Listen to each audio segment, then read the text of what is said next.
Pemerintah terus mengebut pembangunan di Ibu Kota Nusantara, atau IKN Nusantara, Kalimantan Timur. Pasalnya, IKN Nusantara ditargetkan menjadi Ibu Kota Indonesia menggantikan Jakarta tahun 2024 ini.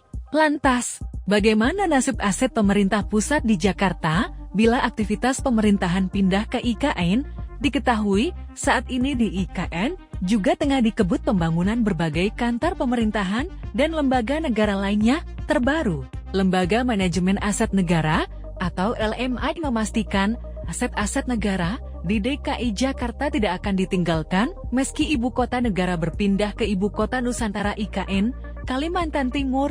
Direktur Pengembangan dan Pendayagunaan LMA Chandra Giri Atanto mengatakan, aset negara di DKI Jakarta akan tetap dimanfaatkan dengan sebaik-baiknya setelah ibu kota negara resmi pindah ke IKN. Aset-aset di Jakarta nanti ketika berpindah ke ibu kota baru tentunya akan diutilisasi, akan tetap dimanfaatkan.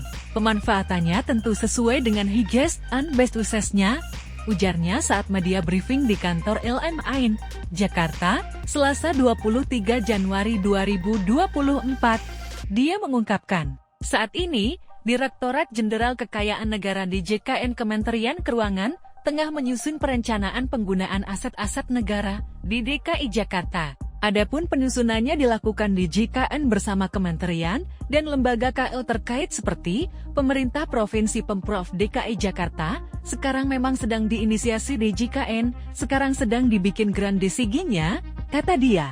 Dalam penyusunan grand design pemanfaatan aset negara di DKI Jakarta ini, pihaknya telah melakukan kajian ke beberapa lokasi untuk memetakan grand design. Namun dia tidak dapat memastikan berapa nilai aset negara yang ada di DKI Jakarta. Namun yang jelas, LMAN selaku satuan kerja akan mendukung penuh pemanfaatan aset negara ini, karena Jakarta yang akan ditinggal itu tentunya tidak akan abandoned. No worries bahwa ini akan dimanfaatkan akan tetap menjadi kota metropolitan, tuturnya diberitakan sebelumnya.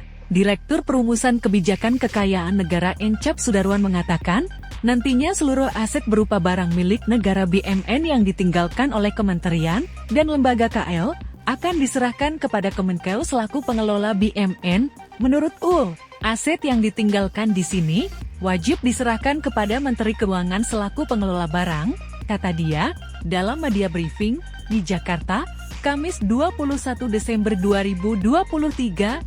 Encep menjelaskan, aset yang ditinggalkan tidak lagi dikelola oleh KBGL dengan tujuan untuk menghindari biaya operasional ganda, sebab kantornya sudah dipindahkan ke IKN.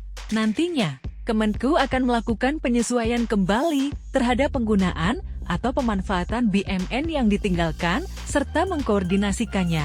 Ada istilah penggunaan, ada pemanfaatan, kalau penggunaan menjalankan tugas fungsi KBGL, karena mereka perlu gedung, kata Encep. Kalau pemanfaatan, bukan untuk tugas dan fungsi, tapi ada PNBP, misal dipekerjasamakan contoh hotel, sambungnya lebih lanjut Encep bilang, untuk pemanfaatan BUMN tersebut, pihaknya masih melakukan kajian bersama dengan pihak terkait, dengan tujuan untuk menciptakan koordinasi dalam pemanfaatannya, jadi bukan hanya orientasinya, untuk penerimaan bisnis saja, bisa juga ruang hijau, ruang publik, akan dibangun seperti itu. Aset Jakarta tidak hanya untuk penerimaan bisnis, tuturnya. DJKN mencatat total aset gedung milik negara yang tersebar di DKI Jakarta mencapai 1.640 triliun rupiah. Adapun nilai potensi gedung milik negara yang dikerjasamakan dengan pihak swasta mencapai sekitar 300 triliun rupiah, karena yang gedung lain masih dipakai. Kayak gedung polisi, masih ada Polda, kantor agama juga ada KUA, dan sebagainya, ucap Encep. Tribun X sekarang menghadirkan lokal menjadi Indonesia.